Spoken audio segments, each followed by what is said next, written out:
everyone? Welcome back to my channel. I am lifestyle, wellness, and beauty blogger Zakia B. Wright, and today I am talking about something that I was very excited to make this video about. What to expect when you're planning a wedding.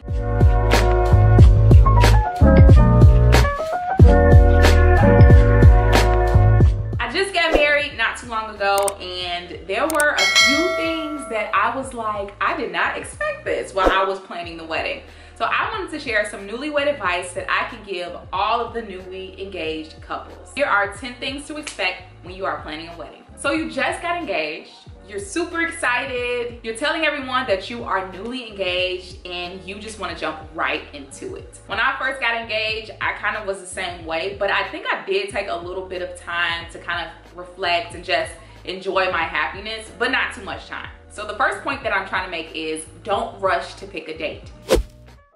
Be in the moment of just being engaged with your fiance. It's going to be a very special moment. Everyone is going to be so happy for you, and try not to get overwhelmed by anything, because this process is kind of long. And if you are planning to get married within the next year, which is usually like the traditional time frame, then you will get overwhelmed. Have that discussion with your fiance. For me and my husband, we actually got engaged in May of 2019, and we were planning to get married August of 2020.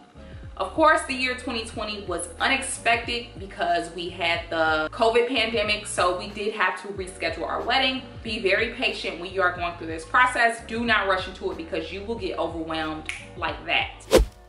Hire a wedding planner.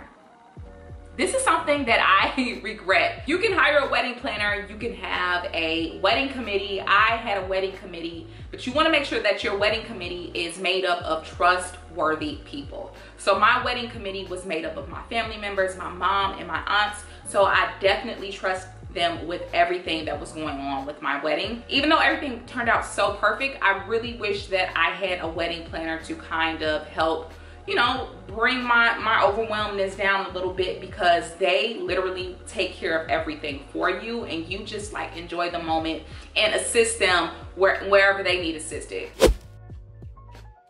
So weddings are expensive. We all know this. They are crazy expensive. Weddings range from like $10,000 to $100,000. So when you are planning a wedding, you really have to budget yourself. You and your fiance, you both have to budget. Or if your fiance is making that much money and he's gonna pay for everything, or she's gonna pay for everything, then that's cool too. Or if you are having someone help you, you do want to keep in mind, you do want to be mindful that weddings are very expensive, so you do have to maintain a budget. And I'm not just talking about the venue or the cakes, I'm talking about everything. That ranges from your bridesmaids, your groomsmen, cake, photography, videography, the venue. It ranges from all of that. Your dress, your suit, your shoes, your hair, makeup. That budget is everything. So when you're planning a wedding and you're trying to figure out your budget, don't just keep the venue in mind. You have to keep every aspect of the wedding in your head. Like, everything is important and everything costs. So you want to make sure that you and your fiance are having a realistic budget, because weddings are so expensive, and you just want to figure out what's best for you guys. So a nice little segue into the next point is choosing a venue. So when you are choosing a venue, you do have to keep the budget in mind. Again, let's say for example, you're getting married at a church. I know churches might be a little less expensive than a banquet hall would be, or a destination venue would be. So when you are figuring out, you and your fiance are figuring out where you guys want to get married, just make sure that you keep that venue price in your budget, because venues, I think they are probably like the most expensive of your entire wedding. The venue will be the most expensive depending on where you are getting married, just because you have to keep your guests in mind, the number of guests. Some venues charge you by the plate. So let's say for example, you have 100 guests, and others venues just have like a fixed price. So it definitely depends on where you are getting married, but you definitely want to keep that in your budget and be mindful that that can get expensive. And that's probably like the biggest bulk of your budget. Don't wait too late to hire your vendors. So let's say you got your date picked out and you're just trying to figure out what's the next step. For me, I would honestly suggest, after hiring a wedding planner, or if you are not hiring a wedding planner, or if you're doing this by yourself, is to jump right into the vendors. You want to figure out, or you want to know, who is going to make your cake. You want to know who's going to make your dress if it's getting made, or who you're going to purchase your dress from. You want to know who's going to do your hair, who's going to do your makeup.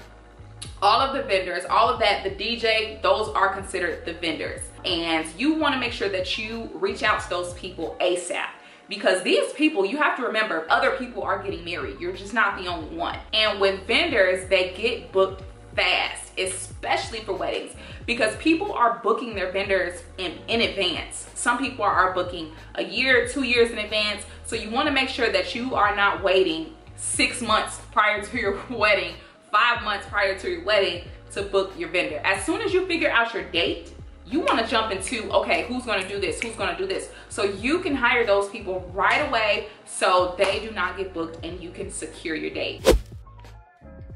So you have your bridesmaids, you have your groomsmen. Now you want to figure out if you're going to have them pitch in or if you're going to pay for their things. So when I talk about things, I mean their hair, their makeup, their suits, their dresses, shoes, jewelry, things like that. I did have my bridesmaids pitch in, so I didn't pay for everything, and I actually found some really affordable dresses. I will leave the link to my bridesmaids dresses down in the description box, so you can check that out if you are looking for some bridesmaids dresses. But those were very affordable. The hair and the makeup, those were the most expensive, so I did have my bridesmaids pay for that. And then I also paid for their jewelry, so all of that jewelry were on me. But everything else, like their shoes, their dresses, hair and makeup, those are the things that my bridesmaids pitched in for. And I believe my husband, his groomsmen, paid for their suits and their shoes and things like that. But I think that was affordable too. So it all depends. It depends on what you want to do. You can have that discussion with your team to figure out what's best for all of you. Let's say, for example, you are going out and you're searching for your dress. You're trying to figure out what kind of dress you want, or if you're getting a dress made. But right now, I'm specifically speaking on if you are purchasing an already made dress or suit. I would highly suggest to not choose the first dress that you find stunning. That was a mistake that I made. Even though I loved my dress, I feel like that was a mistake that I made, because after I chose my dress, I seen other dresses that I was like, oh my gosh, that dress is so cute. It was beautiful. So the first dress that I found stunning and amazing was like, I was like, yeah, I want this, I want this. And I actually went wedding dress shopping once, and that first day is the day that I chose my dress. And I regret it, but like I said, I still loved my dress, but I wish that I would have gave myself more time to look for other dresses and just to see like which one I like better. But remember, when you are out looking for your dress or your suit, you have salesmen and saleswomen there, and they are gonna push you to buy that dress or that suit. So don't listen to them. I would really suggest to just take your time when you are wedding dress or suit shopping. Take your time and make sure that you're choosing, you know, that dress that you're like, yeah, this is the one. This is definitely the one. You also want to make sure that you have an alterations person that is going to hook you up with your dress or your suit and make it fit as beautiful as possible as well. The guest list. This is no surprise, but everyone, even people that you haven't talked to in 10 years, will want to attend your wedding. Everyone, because people are nosy. People want to see what's going on with you, what's going on in your love life.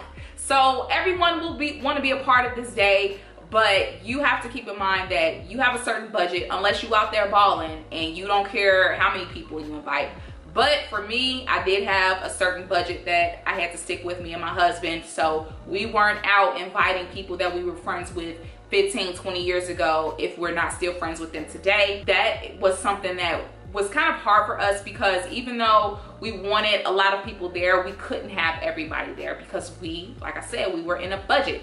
So all of our very, very close family and friends were in attendance to our wedding. And you want to keep in mind when you are creating your guest list and when you're writing that down that you cannot invite baby Jimmy that you were friends with when you were 5 years old and you're just Facebook friends today and that's it. You have to keep that in mind because like I said, people are going to be hitting you up that you haven't heard from and I don't know how long, asking you to be invited to the wedding. And some people are going to be insisting like, I need the invite to your wedding. And some people will probably get mad because you didn't invite them, but who cares? It's not their day. It's you and your fiance's day. So you want to make sure that you are inviting the people that have been there through your relationship to support you, that cares you, that loves you, and you want to make sure that those people are in attendance.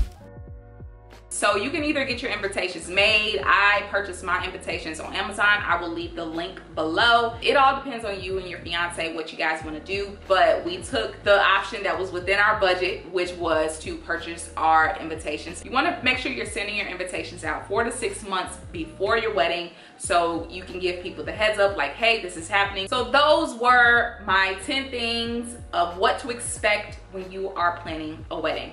I do want to let you know that this process is very, very stressful. Don't allow that process to be stressful. For me, I wanted everything to go as planned. I didn't have a wedding plan. That wedding committee really helped me keep my stress levels down and they were great and they were wonderful, but you'll still get stressed in the process because you just want everything to go well. So try not to get stressed too much, but I will let you know you will get stressed out. But just try not to let it overwhelm you to the point where you're turning into a bridezilla or a groomzilla and you just can't handle it anymore. I will highly suggest seeking marriage counseling before the big day with you and your fiance because marriage counseling really, really helps clear things out and airs things out that will help you and your fiance grow as a couple, as a married couple.